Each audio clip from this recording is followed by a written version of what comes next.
तो आज हम जिन कहानियों में उतरने वाले हैं वो भगवान विष्णु के कुछ ऐसे अवतारों के बारे में हैं जिनके बारे में हम शायद कम ही सुनते हैं, लेकिन उनकी वजह आप कह सकते हैं वो बहुत गहरी हैं। हमारे पास जो स्रोत हैं वो इन कहानियों को सिर्फ पौराणिक कथाओं की तरह नहीं देखते, बल्कि कुछ बड़े सवालों के जवाब की तरह पेश करते हैं। बिल्कुल। तो हमारी कोशिश रहेगी ये समझने की कि ज्ञान बचाने से लेकर सेहत का अमृत देने तक इन अवतारों का असली मकसद क्या था। बिल्कुल, और ये देखना भी दिलचस्प होगा कि ये कथाएं सिर्फ देवताओं और असुरों की नहीं है। ये मानवीय भावनाओं को भी छूती हैं, जैसे अहंकार, पीड़ा, करुणा और दार्शनिक सिद्धांतों को भी। हाँ, हर अवतार एक तरह का प्रतीक है और हम यही समझने की कोशिश करेंगे कि वो प्रतीक आज हमारे लिए क्या मायने रखता है। मुझे इन कहानियों में जो बात सबसे ज्यादा खींचती है वो है इनकी शुरुआत। अच्छा। एक बहुत बड़ी चोरी से, और ये कोई आम चोरी नहीं थी। यहाँ तो सृष्टि की नींव मतलब वेदों को ही चुरा लिया गया था। हाँ, मधु और कैटब ने। मधुर कैटब नाम के दैत्य ने वेदों को चुराकर रसातल में, यानी पृथ्वी के सबसे निचले लोकों में कहीं छिपा दिया। जरा सोचिए, अगर किसी सभ्यता की सारी किताबें, सारा ज्ञान ही गायब हो जाए तो क्या होगा। और यही इस अवतार का असली मकसद था। स्रोत इस बात पर जोर देता है कि वेद महज किताबें नहीं हैं, वो धर्म और कर्म का आप कह सकते एक नक्शा है। उनके बिना तो खुद ब्रह्मा जी भी एक सही सृष्टि नहीं बना पा रहे थे। जब फाउंडेशनल नॉलेज ही ना हो तो आप निर्माण कैसे करेंगे। मतलब एक तरह का कॉस्मिक क्राइसिस था ये। बिल्कुल। और यहीं पे कहानी में एक अजीब मोड़ आता है। एक और दैत्य था, हयग्रीव जी, जिसने देवी से वरदान मांगा था कि उसकी मृत्यु सिर्फ किसी हयग्रीव के हाथों ही हो सकती है। मुझे ये वरदान बड़ा अजीब लगा। उसने ऐसा क्यों मांगा होगा। अहंकार। मतलब उसे लगा कि कोई खुद को तो मारेगा नहीं तो वो अमर हो गया। यही अहंकार है। उसे लगा कि उसने सिस्टम को चीट कर दिया है। उसे अपनी पहचान से इतना लगाव था कि वो सोच भी नहीं पाया कि कोई और भी उसी रूप में आ सकता है। अच्छा। और यहीं भगवान ने उसकी चाल को मात दी। उन्होंने खुद घोड़े के सिर वाला यानी हयग्रीव का रूप धारण किया, रसातल में गए और जोर जोर से सामवेद का गान करने लगे। तो उन्होंने ज्ञान का इस्तेमाल किया। बिल्कुल, ज्ञान को वापस लाने के लिए। मधु कैटब को लगा कि ब्रह्मा जी आए हैं तो वो वेदों को और अंदर छिपाकर लड़ने के लिए बाहर आए और मारे गए। वाह। इस तरह भगवान ने न सिर्फ वेदों को बचाया बल्कि उस दैत्य के अहंकार को भी तोड़ा जो अपने ही नाम के वरदान में फंसा हुआ था। ये कहानी बताती है कि ज्ञान की रक्षा करना सृष्टि की व्यवस्था बनाए रखने के लिए कितना जरूरी है। बिल्कुल। तो जहां हयग्रीव अवतार ने सृष्टि के बाहरी ज्ञान यानी वेदों को बचाया, वहीं अगला अवतार हमें भक्ति के आंतरिक ज्ञान की ओर ले जाता है। एक ऐसी भक्ति जो प्रेम से नहीं बल्कि एक बच्चे के टूटे हुए दिल से पैदा हुई। मेरा मतलब ध्रुव की कहानी से है। हाँ। 5 साल का बच्चा जिसे उसकी सौतेली माँ अपमानित करती है और वो राजपाट छोड़कर तपस्या करने निकल पड़ता है। और ये एक बहुत महत्वपूर्ण मनोवैज्ञानिक बिंदु है जिसे स्रोत उजागर करता है।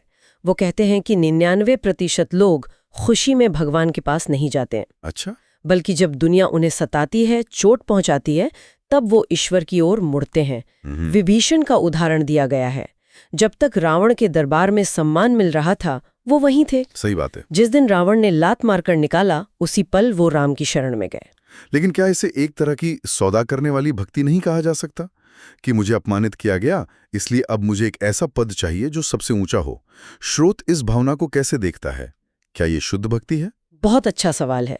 स्रोत के नजरिए से ईश्वर भाव के भूखे हैं, भावना के प्रकार के नहीं।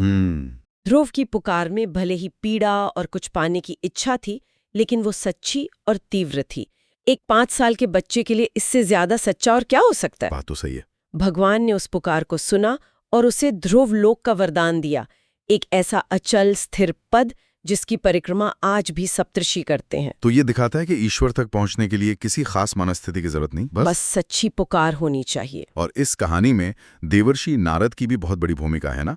उन्होंने ही तो ध्रुव को रास्ता दिखाया था। जी हाँ, और कुछ संत तो नारद जी को स्वयं भगवान का भक्ति अवतार मानते हैं। उन्होंने नारद पंचरात्र जैसा ग्रंथ दिया जो भक्ति को कर्मकांड से भी ऊपर रखता है। इसलिए ध्रुव वरदेन अवतार को सिर्फ ध्रुव की कहानी से नहीं बल्कि नारद के रूप में भक्ति का मार्ग दिखाने वाले ईश्वर के रूप में भी देखा जाता है। स्थिरता और भक्ति का वरदान देने के बाद स्रोत हमें एक ऐसे समय में ले जाता है जब देवताओं को भी स्थिरता की जरूरत पड़ी। समुद्र मंथन। हाँ, समुद्र मंथन का वो दौर जहां से सिर्फ अमृत ही नहीं बल्कि अमृत देने वाले वैद्य भी निकले। मैं भगवान धन्वंतरी की बात कर रहा हूँ। हाँ, जब देवता और असुर अमृत के लिए सागर को मथ रहे थे तो उसमें से 14 रत्नों में से एक थे भगवान धन्वंतरी, जिनके हाथ में अमृत का कलश था। इस कथा का एक दिलचस्प पहलू ये है कि वो सिर्फ अमृत लेकर नहीं आए, बल्कि वो देवताओं के वैद्य बने और आयुर्वेद के ज्ञान की रचना की। ये तो बहुत बड़ी बात है। मतलब अमृत सिर्फ एक जादुई पेय नहीं था, बल्कि उसके साथ उसे इस्तेमाल करने का विज्ञान भी आया। पर यह ज्ञान सिर्फ देवताओं तक ही सीमित क्यों रहा? नहीं, ऐसा नहीं है। स्रोत बताता है कि जब पृथ्वी पर लोग भयानक रोगों से पीड़ित होने लगे तो उन्होंने काशी के राजा दिवोदास के रूप में अवतार लिया। अच्छा। और आयुर्वेद का ज्ञान मनुष्यों तक पहुंचाया।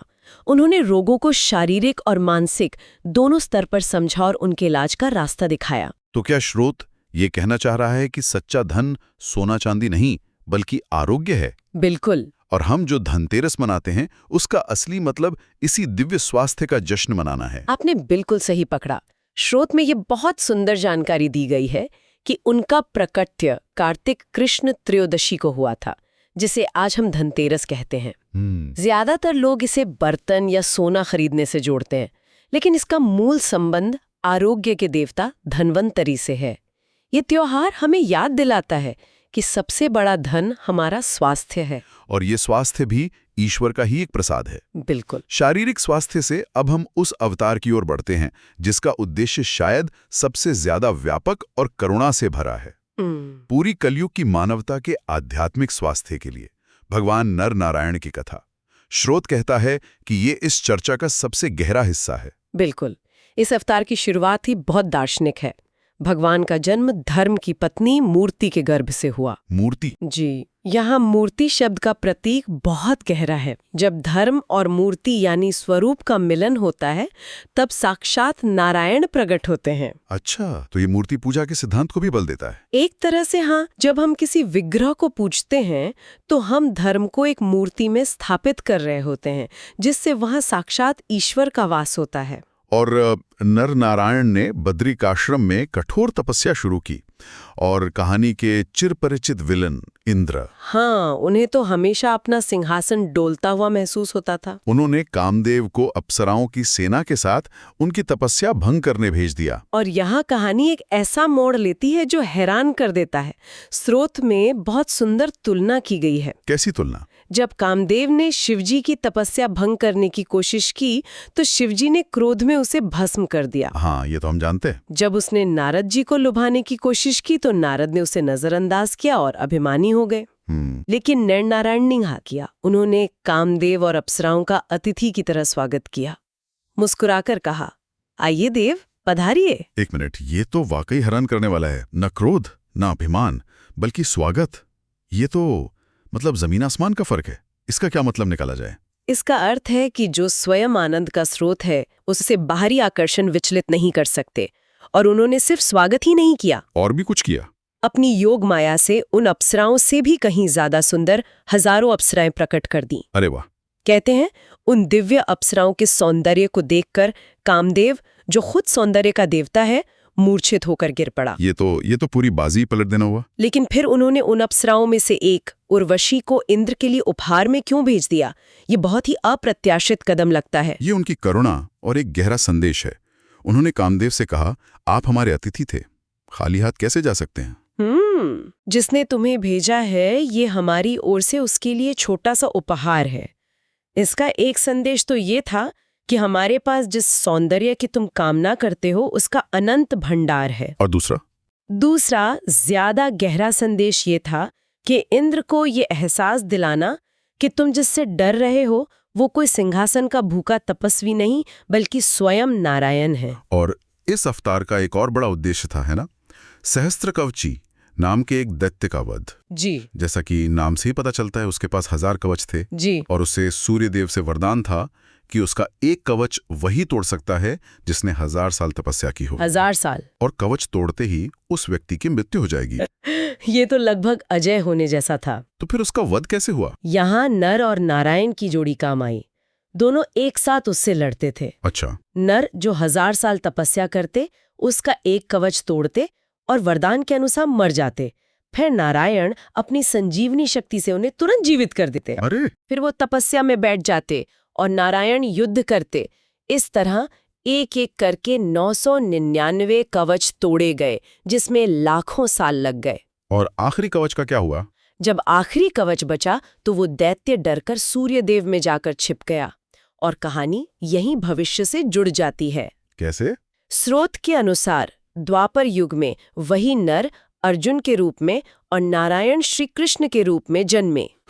और वो सहस्र कवची कर्ण बनकर जन्मा, जिसके पास जन्म से ही एक दिव्य कवच और कुंडल थे। और कृष्ण ही इंद्र के जरिए दान में वो कवच कुंडल उससे मांग लिए थे, ताकि अर्जुन उसका वध कर सके। बिल्कुल। ये तो पीढ़ियों तक चलने वाली एक महागाथा है। लेकिन अब इस कथा का वो हिस्सा आता है जिसे स्रोत सबसे मार्मिक और महत्वपूर्ण बताता है।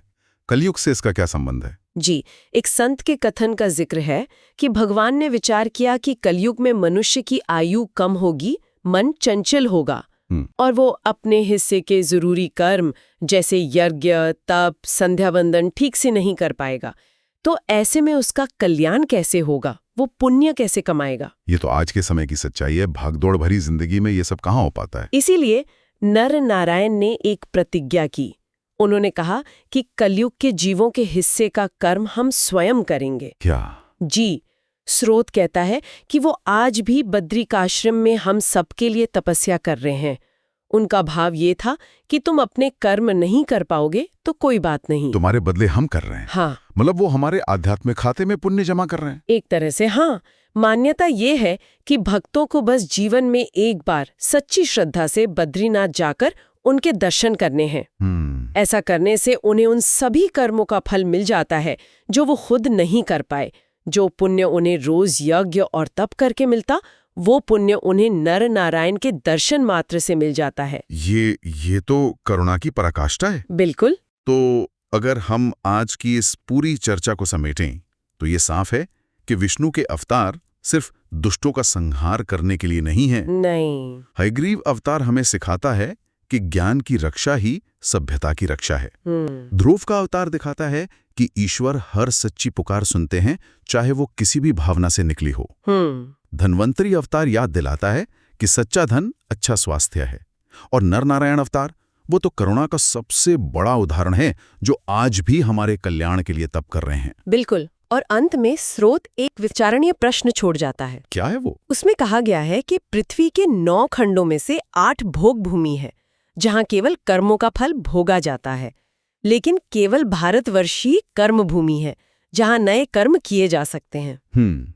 यह हमें सोचने पर मजबूर करता है कि किसी स्थान का कर्म भूमि होना क्या मायने रखता है, और अगर हम इस भूमि पर हैं तो आधुनिक संदर्भ में हमारी विशेष जिम्मेदारी क्या हो सकती है।